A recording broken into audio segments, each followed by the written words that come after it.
So welcome everyone to tonight's event, which is another in our series of the ODI in Conversation. And welcome to everyone in the room and also to everybody online. For those who would like to tweet, by the way, we also have some tweeting going on hashtag Africa Prospects, which you can see here on the screen. Carlos and I have already been tweeting this evening along with Kevin, so please do tweet as we go through the event. To introduce myself, I'm Dr. Judith Tyson, and I'm part of the Economic Development Group here at the ODI. So tonight's topic, of course, is absolutely the heart of our research interests, which is around the prospects for Africa today, especially given the economic slowdown that we've seen in the last 18 months in the continent, but of course, I think today in the context of the uncertainty around Brexit as well. But our group is interested in, of course, short-term prospects, but also longer-term issues around structural change in Africa. So that includes things like the diversification of the economy, employment creation, and of course, heart of the ODI's concerns, poverty alleviation. We're very pleased to welcome to the ODI tonight Dr. Carlos Lopes, who is from the UN Economic Commission for Africa, and David, who is the Africa editor of the Financial Times. David is one of the leading journalists at the FT. He's very experienced. He's been at the FT since 1990, I believe, in a number of roles. That includes as foreign correspondent, senior editor, and Asia editor. And those of you who know his work, which I'm quite a fan, I like to read it. Of course, he covers economics and business, but I think it would also be fair to say with quite a strong political bent to some of the work that he likes to write about. So it's, of course, very relevant to the African context. Carlos is the Executive Secretary of the Economic Commission for Africa, an organisation that's very well known to us at the ODI, of course, for its expertise, but also some of the joint work that we've done, including quite a number of papers we've written in the last 18 months on various topics of interest. Carlos has also previously served as UN Undersecretary, the Executive Director of the UN Institute for Training and Research, the UN Assistant Secretary General, and the UN Director for Political Affairs, as well as senior positions at the UNDP and in the public sector in his native Guinea-Bissau. So David and Carlos, over to you. Great. Well, thank you very much. And thanks very much, Carlos, for joining us. And this is meant to be a conversation, except I've only just really started covering Africa, so I hope it's going to be more of a monologue. And I'm just going to prod you with a few simple questions.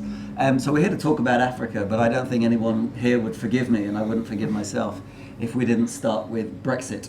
We're used to, in a sense, looking at Africa and kind of, criticising and seeing difficulties, but from an African point of view, here you are looking at this British-made shambles. First of all, I kind of wonder what you just make of what Britain's just done, and also the obvious question really is what the impact of this may be on Africa. Well, let me start with the soft impact, or the soft sides of the impact.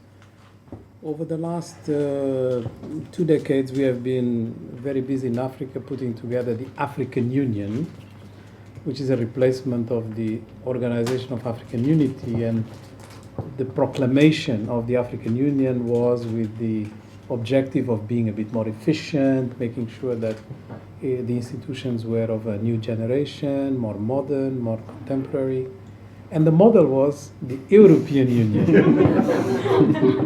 So I can see a lot of people in Addis a bit perplexed with developments here. And obviously, it's something that really is going to be the subject of a lot of discussions, particularly this year because we have transition of leadership in the African Union. So this comes at a time where there was also a certain degree of uncertainty in Africa itself. So they are going to look into these developments with great interest. Can we send you Boris? Well, we have a lot of Boris on our own. The second soft impact of this development is actually about regionalism. Because there's a lot of discussions right now taking place, even at the UN, about the role of regionalism. And what is happening in Europe is going to question some truths that were admitted as almost a given. And I can see that is going to be a major subject of concern. But I prefer to concentrate on the economic impact of Brexit in Africa. And there are some facts that are important to signal before I give you my reading of the impacts. First is that Britain is not that much of a powerhouse in the trade statistics in the continent. You know, right now it represents about 5% of our trade. In terms of investment, also the stock of FDI from UK is around 8%. So just to put things into a macro perspective, it's not like everything is going to be in shambles. There are a number of countries that have much more closer relations with Britain that are going to suffer the consequences of, market access and a number of difficulties that may arise from Brexit. Where I see the real importance of Brexit for Africa, and it's very negative, is around the role that the UK represents in the world economy, and particularly in the financial sector, because most of the innovative, original financial vehicles, particularly private equity related, that have been put together over the last 10, 15 years, dedicated to Africa. And for a long time, Africa didn't have proper financial vehicles with interest in, say, more risk type of investment. They were developed here in London. And I can see that the London city is going to be completely obsessed for the next, say, 24 months, trying to figure out so many aspects of the Brexit that the appetite for these very marginal portfolios relating to Africa is not going to be really very high on the agenda. We can see that some of the requirements that have been agreed as part of a change in the regulations of the financial sector, like for instance, the ratios that are required from the banks as a result of the Basel II negotiations, were already asking the banks, the big banks, to get rid of their African assets. This is happening in a number of countries, and here, Barclays is the most important example.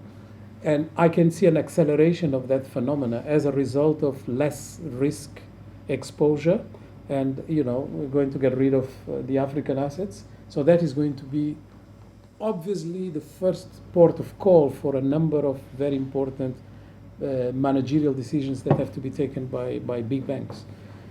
The third important consequence is that we have been busy over the last year negotiating the economic partnership agreements with Europe, and of course UK was part of it. Now what is going to happen to those economic partnership agreements? Do they include UK or not? If they don't include UK, are we going to be busy negotiating other agreements with UK? Is the ratification of these agreements by African countries in particular going to be as smooth as it was when they see that Europe is sort of in a state of disarray? So that is going to be major. And finally, I think currency volatility. We already were experiencing in a number of African currencies incredible pressure resulting from a number of macro developments. And this just adds to the difficult decisions that Africans have to make. I'll give you an example. In South Africa, which is one of the countries that has had one of the highest depreciations of the local currency, the rand, I can see very easily the consequences of the dollar becoming more strengthened with the Brexit, and then the lack of growth in South Africa, making it very tempting for most of the local listed companies to try to expatriate as much as they can. So we have an ambiance that was already not very conducive for investment. Africa was already being penalized by lack of appetite, and this is just going to make it much worse. Right. Which takes us on to the whole Africa Rising narrative. I've been doing this job 6 months. The African Rising narrative, in a sense, was over by the time I took over the job. But it's kind of maybe useful to look back a little bit on that. Clearly there was some hype and some exaggeration. But now that the commodity boom has burst, now that China's slowed down, and may be losing a little bit of interest in Africa, although I'm not quite sure about that. What is left of the Africa Rising narrative, do you think? Well, the Africa Rising narrative has never been a story constructed by the Africans themselves. It was mostly the creation of important consulting firms like McKinsey and Ernst & Young in particular. And they stick to their guns. They continue, they just release new reports. They continue to say it's sustainable. And what we are experiencing is basically an inflection that is provoked by the macro tendencies in the world, and not necessarily that the fundamentals of Africa have changed. And I do believe there is some truth in this story. But what is more important is to say that the Africans themselves have constructed a different narrative that was much more based on the need for structural transformation, which, in the context of Africa can be put forward in basically three elements. We need to increase agricultural productivity because agricultural productivity is the best solution for poverty reduction in the continent, because the majority of the population continues to depend on the primary sector, and the primary sector contribution to GDP is going down for now 3 decades. The last 2 years it has increased a bit, but it's about 16% of Africa's GDP, when it still comprehends between 60 and 70% of labor. The second is industrialization, and then the third is making sure that the services boom is going to contribute to modernizing the economy and are not going to be basically boosted through informal sector type of activities. How do you make all this transformation happen? Depends in a great deal. This is our take, but now it's not just the take of the Economic Commission for Africa, it's the take of most African institutions, including endorsed by the African heads of state, is to say that we need industrial policy. And industrial policy is not just about manufacturing. It's about having a comprehensiveness and an interventionist state that makes what it takes, like in Asia it happened, for growth to get to a certain level, and engages the private sector also in a certain sort of dynamic way. Can I pick you up on that? Yes.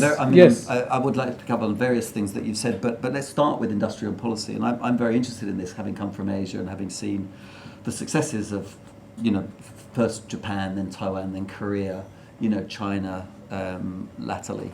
And the countries that have been very successful have done things that are, in a sense, opposite to the Washington Consensus. Correct. They've been protectionist to a certain extent. They've picked winners. They've suppressed their financial systems by suppressing interest rates and churning out money to favoured industries. A lot of it started with agriculture, which I'll come on to. Africa is seen to have tried this and failed in before the structural adjustment programs.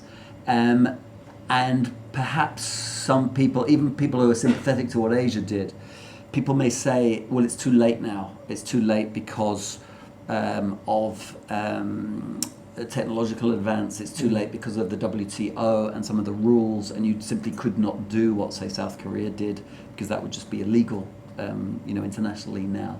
What does industrial policy? The other thing is that some African countries are very small. And size generally helps in these things.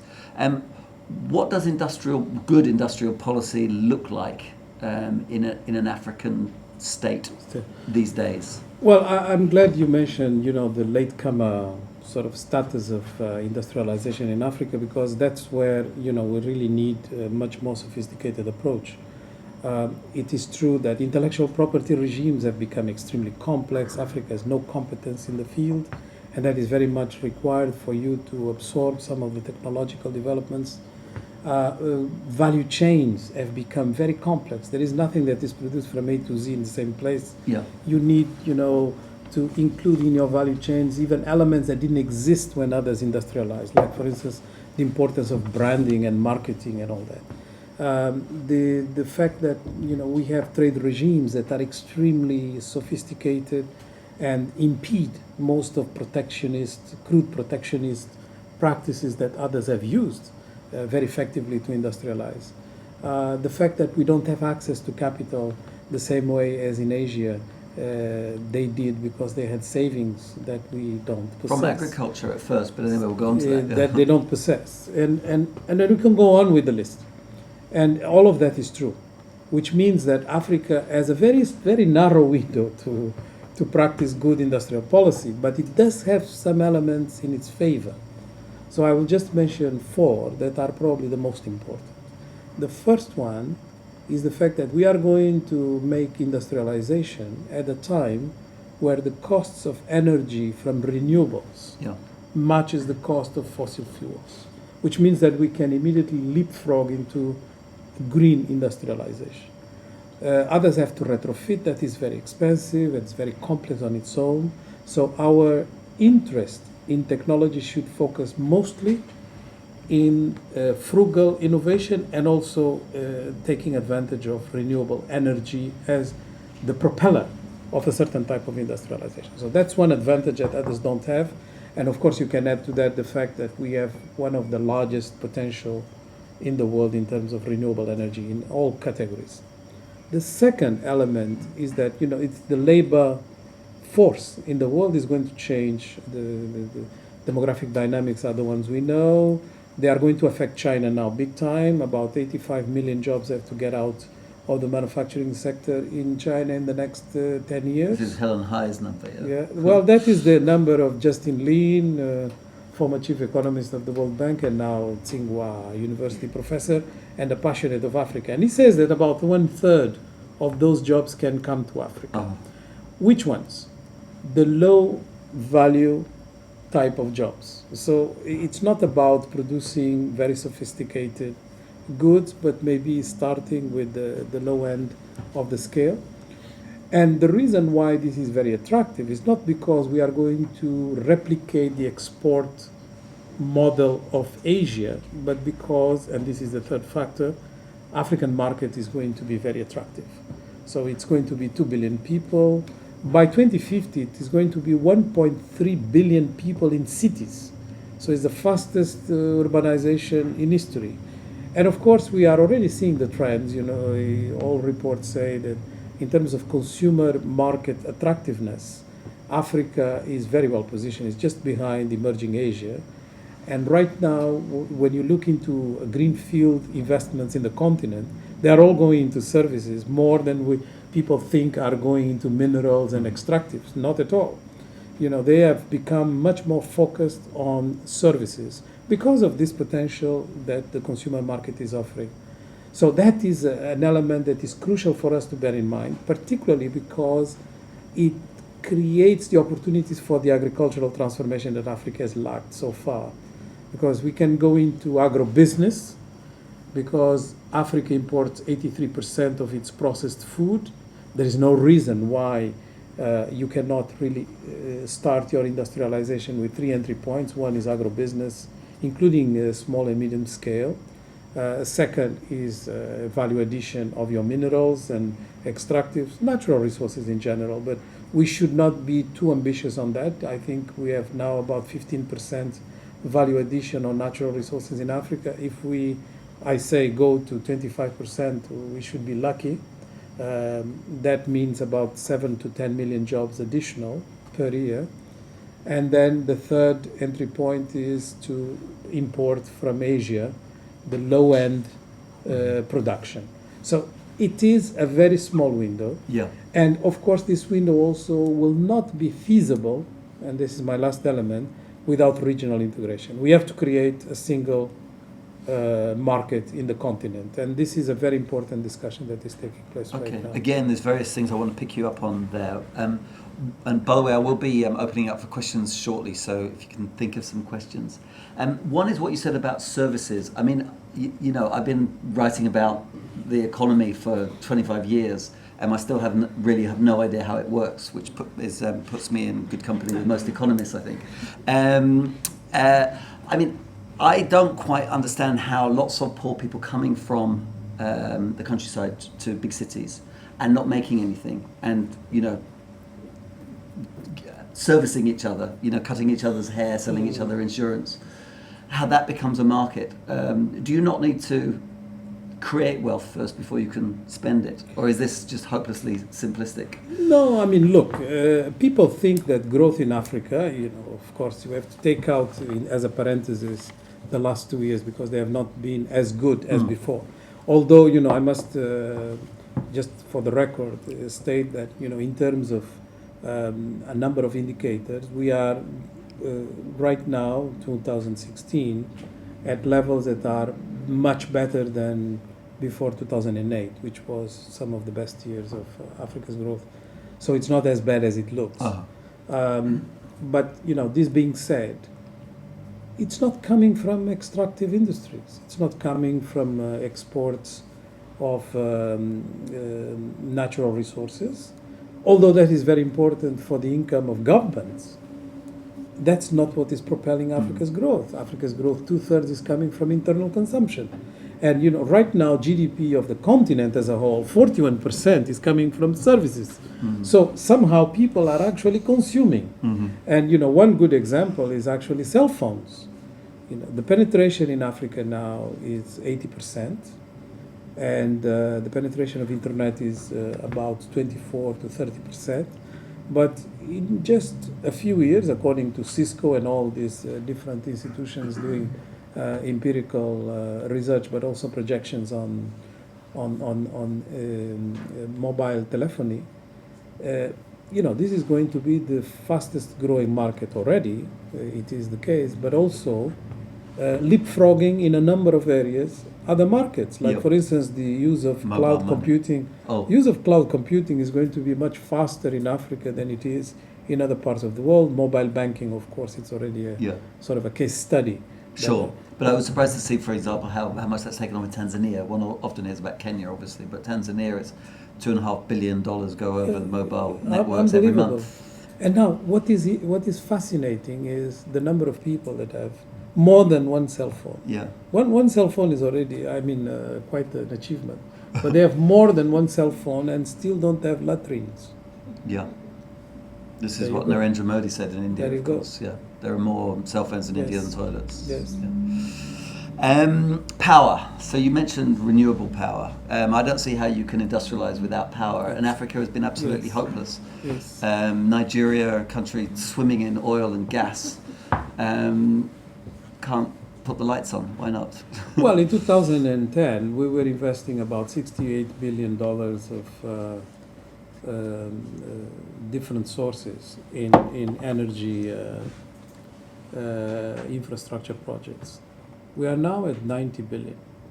So it's growing. Yeah. Of course, it's still not catching up with a huge deficit. But, some countries are really going to turn the corner very quickly. One of them is Ethiopia. With their Grand Renaissance Dam, they are going to be able to export energy, not just have complete coverage of the country, but also export. And there are a number of countries now that have in their sort of plan to become exporters of energy to neighboring countries. I think if we get it right, by basically using the example of mobile telephony, and we liberalize distribution and production of power, we are going to see a revolution in Africa in terms of power. Yeah. Capabilities. Why the reluctance to do that? I mean, I'm struck. I was in Nigeria. We are in the middle of that discussion. A few countries are about to take the big decision, the big plunge, and they actually are countries that will make a difference. One of them is Nigeria. Yeah. And if that happens in those big markets, then you have a turnaround. Yeah. And that's what happened with mobile telephony. And then, you will have just an explosion of projects. Right. Because it becomes really attractive. Because what governments tend to say to you is, power is a right of everybody, so we must, ensure that there's cheap power, so cheap that, of course, it's in nobody's interest to manufacture it, because you lose money for every watt you sell. So nobody has it. So how do you get out of that political bind? Here we go back to the interventionist state. Interventionist state is not about having a Soviet economy. It's about being very smart. It's about being a smart state, investing on a number of very important enablers that are going to make industrialization possible and transformation of the economy possible. You have a group of countries that are real reformers right now. About 22 countries in Africa are above emerging markets average growth. And if you look into why you have so many, it's basically because you have a reform mentality that was not there before. What is penalizing Africa really right now, more than anything is penalizing the Africa Rising story, is the fact that the three biggest economies of the continent are doing very badly. Yeah. If you take South Africa, Egypt, and Nigeria out of the equation, we are doing excellent. Right. The problem is these three are really dragging the entire, average down. Right. I'm seeing Pravin Gordon tomorrow. Thursday. I'll tell him you said that. You can. Well, he's trying his best, but it's not easy. And if they have zero growth, it's an achievement. Yeah, they're growing slower than Japan. Yes. South Africa. They will have an achievement if they have zero growth. Yes, absolutely. My final question, just before I turn it over to the audience, agriculture. I was in the WEF, the World Economic Forum in Kigali, and Klaus Schwab was there talking about the third or fourth, or was it fifth industrial revolution? Fourth industrial the fourth, revolution. That's right, yes. I hate that. Yeah, me too. My, my reaction was, well, we haven't had the green revolution yet. In Tanzania, where I was last week, the economy has been growing at 7% a year for 15 years, if you believe the statistics. Dar es Salaam has maybe been growing at 20% a year. Agriculture, where 70% of people live 3% a year, which is basically, that's just more people. I mean, that's just population growth. Why has a country like Tanzania not been able to do better? Well, McKinsey is going to publish their Lions on the Move version 2.0 in 1 month or God, so. that sounds awful. I hate lions because they are not gender sensitive and they are lazy. But what they are saying there is basically that, in terms of jobs growth in the continent, we are doing very well. That's their conclusion, after, plunging through a lot of data. They come to this very spectacular finding, insight, that if you look into the growth of the labor force and population, population age, it's about 2.8%, and jobs growth in Africa is about 2.9% a year. So we are slightly above in terms of creating jobs in relation to the intake into the overall labor market. It's coming from services, it's coming from manufacturing, surprisingly, but not from agriculture. No, but it shouldn't come from agriculture, actually. I mean, if you improve productivity, then yes that and no, releases because workers yes, but you can because these are formal jobs. You can have more formal jobs in agriculture. Sure, yes. And that's we are not having. I see. So, it's sort of not just a poor performer in terms of productivity. Right. Yields per hectare are the lowest in the world and all that, but is also a poor performer in terms of using natural resources. We are using them in a way that is completely incapable of taking into account technological developments, but also green opportunities. Yes. So why is this? Well, I have a theory. My theory is that, for the last 30 years, I have done a bit of the calculations. Year after year, ODA has thrown about $10 billion into the primary sector in Africa. Year after year, $10 billion.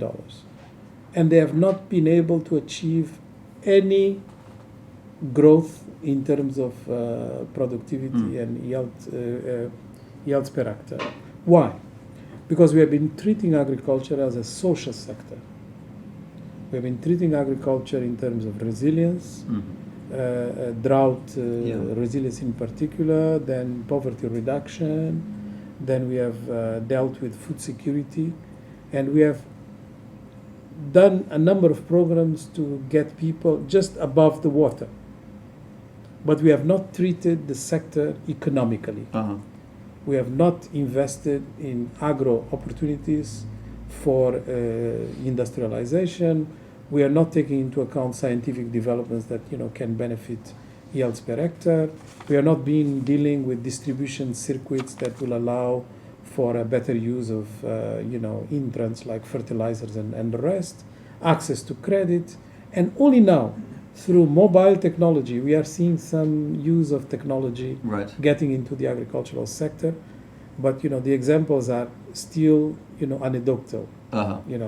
You get one nice experience in Kenya and everybody talks about it, and then a little nice thing in Sierra Leone and everybody talks about it, but in fact in terms of macro impact is not a big deal. And I don't think we are going to be able to really discuss properly industrial transformation of the continent without linking it to agriculture. Yeah, and of course power and roads, when we come back to that as of well. Course. I mean, if you don't have roads... Infrastructure in general, including power. Yeah, that's right, power. Because otherwise food just rots. Exactly, you cannot have agro-processing if you don't have power. Yeah. Even for small, medium scale.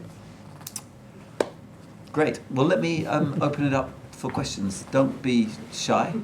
All you need to tell me is your name, where you come from, if you like, and a short question.